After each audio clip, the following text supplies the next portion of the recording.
causes of the French Revolution. Necker and Turgot were financial ministers that were appointed by the king himself. The bankruptcy of the French treasury.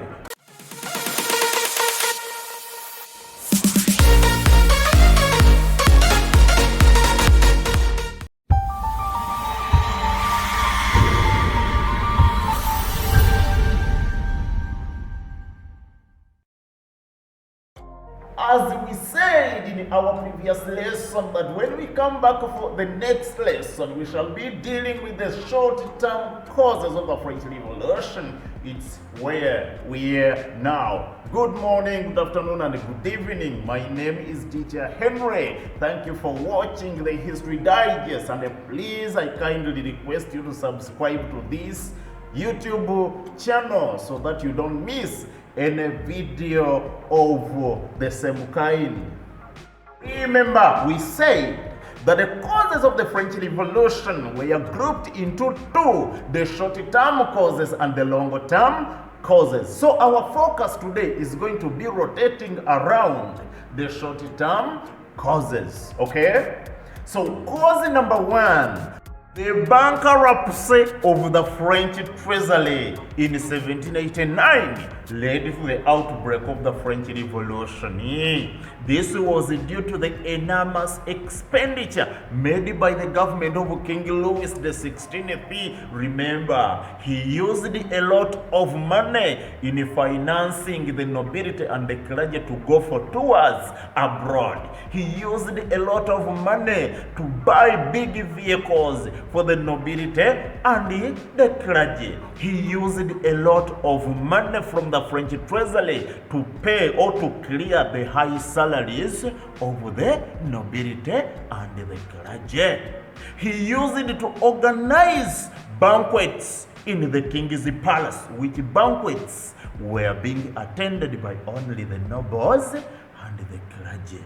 All of those things needed money, and the money was got from the French treasury. So by 1789, the treasury had run bankrupt, and the government couldn't be able to meet the demands of the common people. For example, the civil servants were not being able to receive their salaries because the government had no money. And in turn, the government ended up retrenching most of them, which made them unemployed.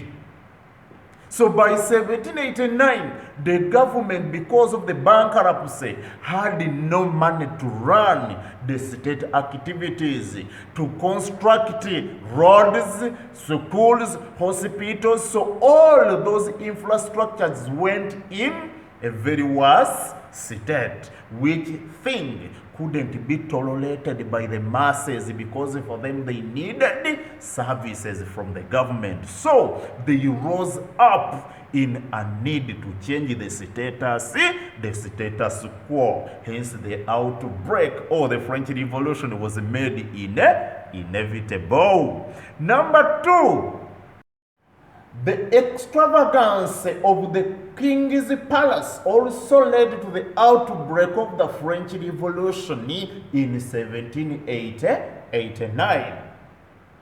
It should be noted that the king used a lot of funds in organizing luxurious feasts in the palace to entertain the nobility and the clergy. On top of that, the king had more than 1,000 horses, which he was using as his transport, and he had golden utensils. So you could find all the cups and all the plates in the king's palace made out of gold. The queen, on the other hand, was so extravagant in a way that she used to buy 4 pairs of shoes every week. And she had more than 500 servants to look after her. When we talk about servants, we mean the queen's maids. So the queen had more than 500 housemaids to look after her.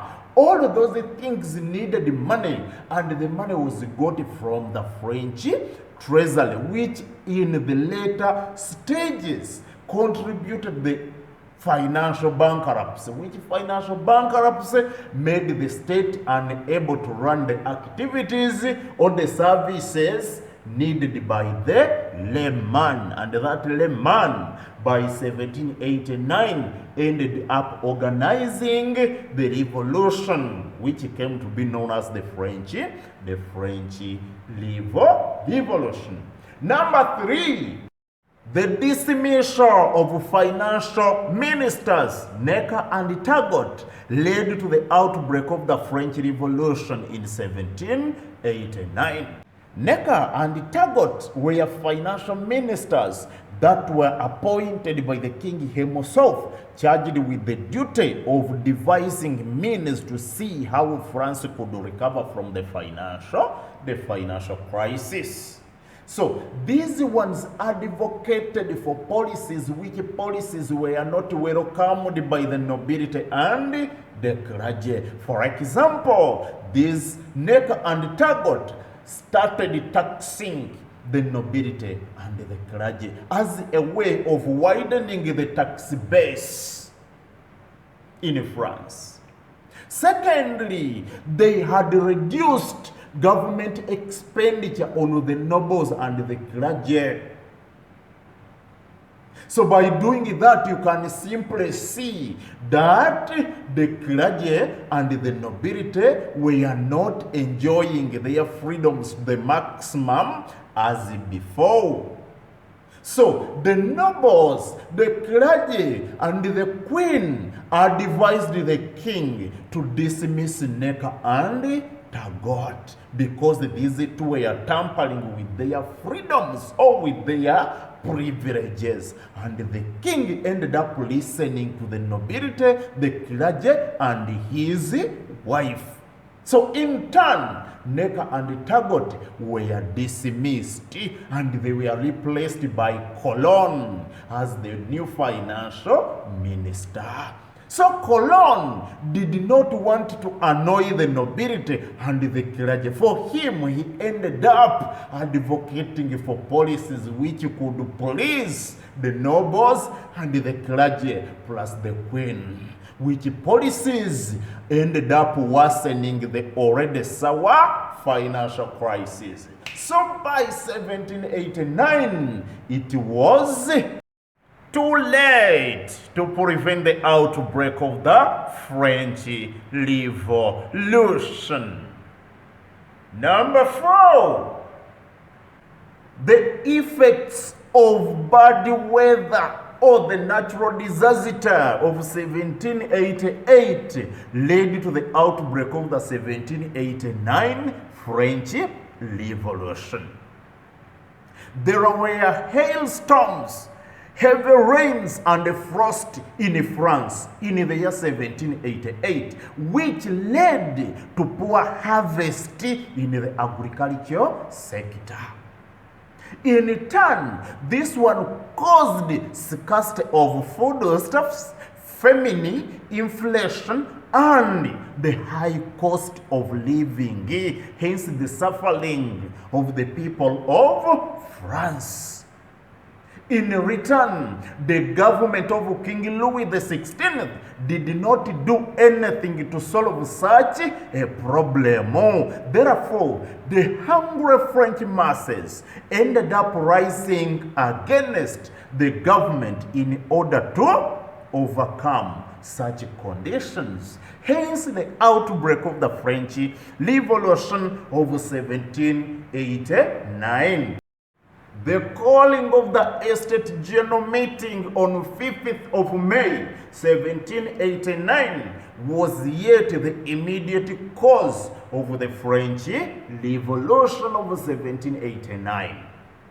As we have seen that France was experiencing this financial crisis, the king ended up reappointing Necker, whom he had been dismissed following the advice of the nobles and the clergy.